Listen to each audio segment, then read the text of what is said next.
Para de falar que não tem cura, dor no peito. Esse vazio não tem jeito, é solidão que não tem fim. Para de falar, ninguém te ama de verdade. Se Cristo na realidade carregou a cruz por ti. Se reclamas porque é grande a solidão, na frente não vê solução, tem um sinal de vitória. Mas Deus contempla tua dor e Ele te vê, e hoje só depende de você, pois Ele quer mudar a sua história. Levante a cabeça, chegou a hora de agir. Deus está contigo aí, Ele é tua fortaleza.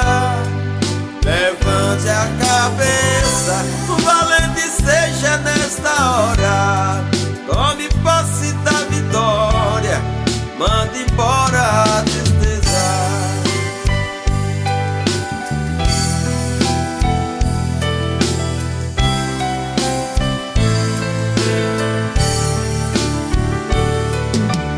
Para de falar que o culpado foi Deus, que no momento lhe esqueceu e te deixou tão sozinho.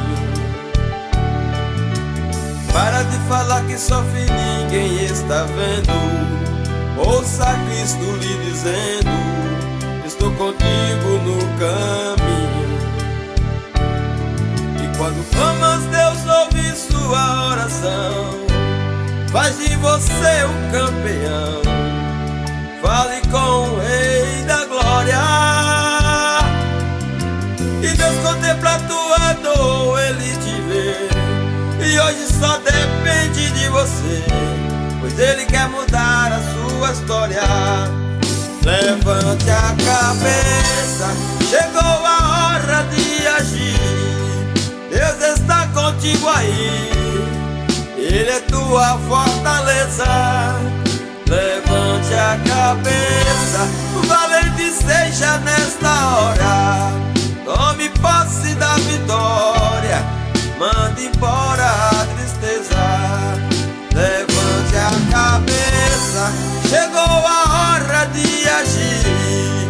Deus está contigo aí, Ele é tua fortaleza. Levante a cabeça, valente seja nesta hora. Tome posse da vitória e mande embora a tristeza. Tome posse da vitória e mande embora a tristeza. Tome posse da vitória e mande embora a tristeza.